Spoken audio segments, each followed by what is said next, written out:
আজকে আমরা সবাই এসেছি কালীঘাটে পুজো দিতে, কলকাতার হৃদস্পন্দন কালীঘাট। তো সেই কালীঘাটে আজকে আমরা সপরিবারে এসেছি পুজো দেবো। এই মন্দির দর্শনের সাথে সাথে আমরা জেনেও নেবো আজকে আমরা এই কালীঘাট মন্দির দর্শন করতে করতে এর ইতিহাস সম্পর্কেও জেনে নেবো, আর জেনে নেবো আদিগঙ্গার ইতিহাসও। সঙ্গে থাকুন।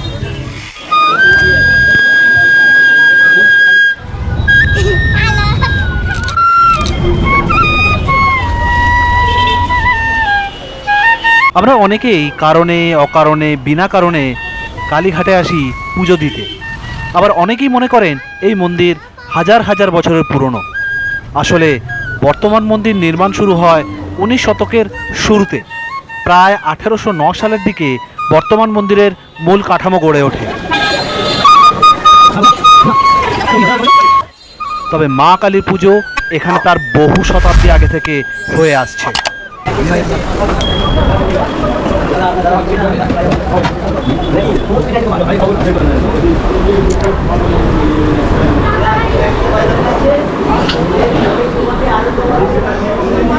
আলাদা নিতে হবে।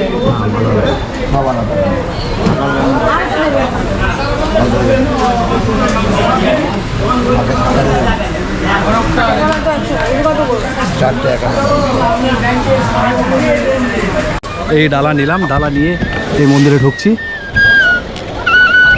51 সতীপীঠের এক সতীপীঠ। এখানে দেবী দুর্গার মানে সতী মাতার ডান পায়ের কিছু আঙুল পড়েছিল, সেই কারণে এটা একটা মহাসতীপীঠ, 51 সতীপীঠের একটা সতীপীঠ। আজকে আমরা এই কালীঘাট মন্দির দর্শন করতে করতে এর ইতিহাস সম্পর্কেও জেনে নেবো, আর জেনে নেবো আদিগঙ্গার ইতিহাসও। সঙ্গে থাকুন। এই 1 নম্বর গেট দিয়ে আমরা এন্ট্রি করছি।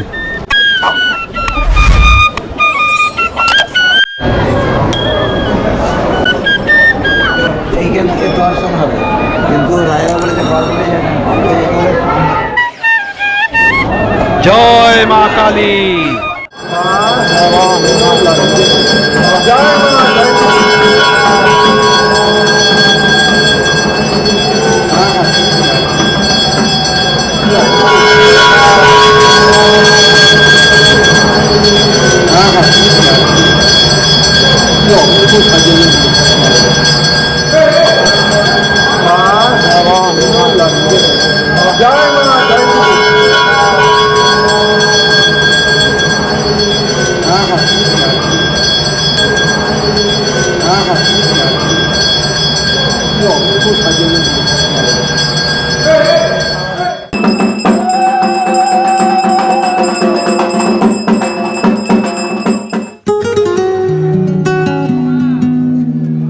অবশেষে পুজো দিয়ে বেরোলাম।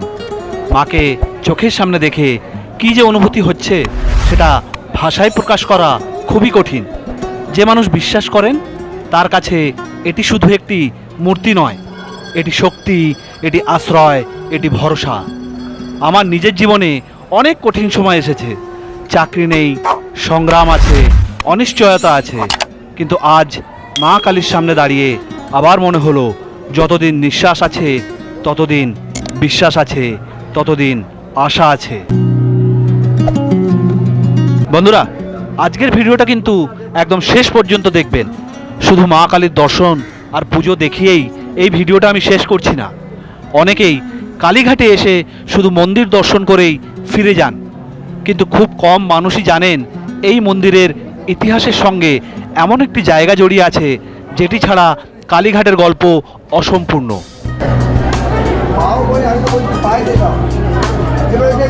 মায়ের হাঁড়ি কাঠ, এখানে যখন মায়ের পুজো হয় তখন মায়ের এখানে বলি দেওয়া হয়।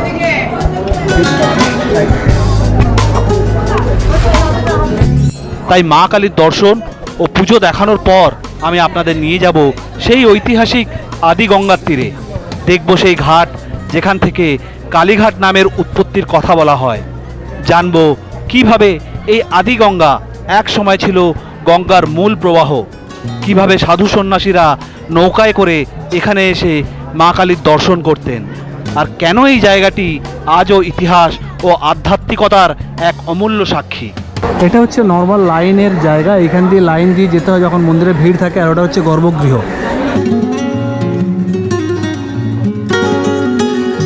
আর এটা হচ্ছে মায়ের মন্দিরের পাশে রাধা গোবিন্দের মন্দির, আর তার সামনেই এই যে ফুলের মেলা বসেছে।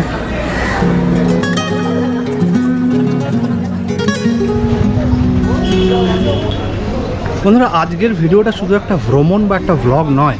আজকে আমরা এসেছি সপরিবারে 51 সতীপীঠের এক সতীপীঠ ভ্রমণ করতে, পুজো দিতে, দর্শন করতে। এখন যাচ্ছি আমরা আদিগঙ্গা দেখতে, সমস্ত কিছু আপনাদেরকে দেখাবো, সঙ্গে থাকবেন।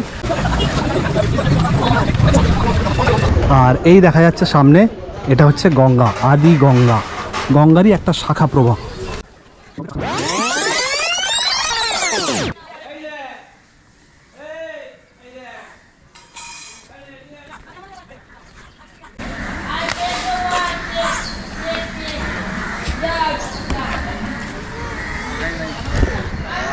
এই হচ্ছে আদিগঙ্গা।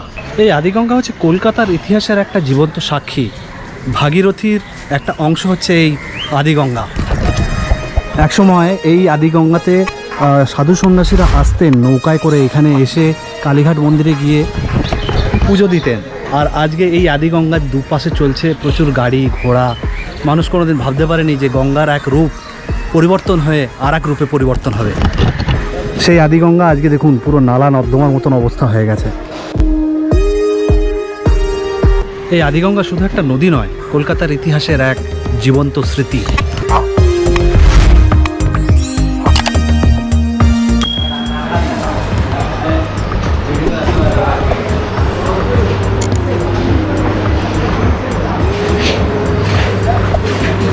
কত বছরের দোকান আপনাদের? হ্যাঁ, 100 বছর। পেড়া বানান আপনারা? পেড়া, सबसे बेस्ट क्वालिटी পেড়া। पेड़ा सबसे कम दाम में এটা सबसे बेस्ट क्वालिटी এটা কি আছে, খোয়া ক্ষীর নাকি? আচ্ছা আচ্ছা, ঠিক আছে।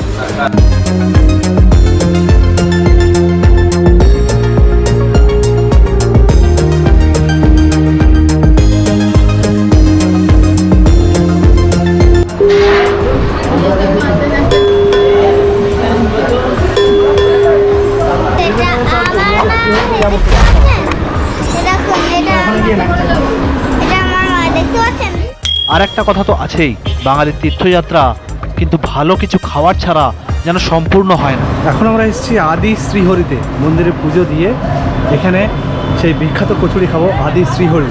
এটাই হচ্ছে আদি শ্রীহরির দোকান, এটা হচ্ছে আদি শ্রীহরির দোকান। আর যাবো ভিতরে গিয়ে আমরা কচুরি খাবো, চল। শুনেছি এখানকার কচুরি আর আলুর তরকারির স্বাদ নাকি বহু বছর ধরে মানুষের মন জয় করে আসছে। তাই ভাবলাম আজ দর্শনের পর এই স্বাদটাও আপনাদের সঙ্গে ভাগ করে নিই। ঠিক আছে, hello hello hello hello, mic testing, hello hello hello hello, mic testing.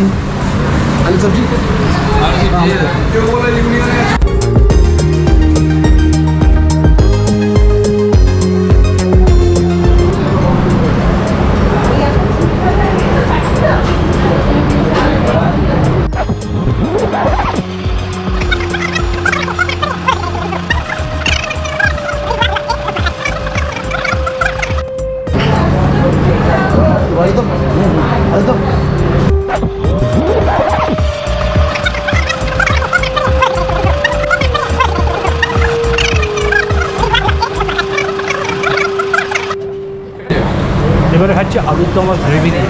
এর আগে খেয়েছিলাম আলুর সবজি, দুটোই বিউটিফুল।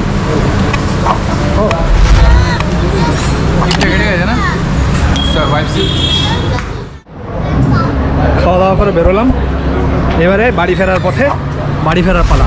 তো আপনাদের কেমন লাগলো ভিডিওটা অবশ্যই আমাকে জানাতে ভুলবেন না। ভালো লাগলে লাইক শেয়ার করতে একদম ভুলবেন না। চ্যানেলে নতুন হলে চ্যানেলটাকে সাবস্ক্রাইব করে রাখতে একদম ভুলবেন না। আর যে বন্ধুরা ফেসবুকে দেখছেন, আপনাদের কাছে অনুরোধ, যদি ভিডিওগুলো ভালো লাগে তাহলে অবশ্যই ফেসবুক পেজটাকে ফলো করে নিতে একদম ভুলবেন না। তাহলে চলুন, আবার দেখা হচ্ছে নেক্সট এপিসোডে নতুন ব্লগের সাথে। ততক্ষণ পর্যন্ত ভালো থাকবেন, সুস্থ থাকবেন আর হাসতে থাকবেন। টাটা, বাই বাই, শব্বা খের।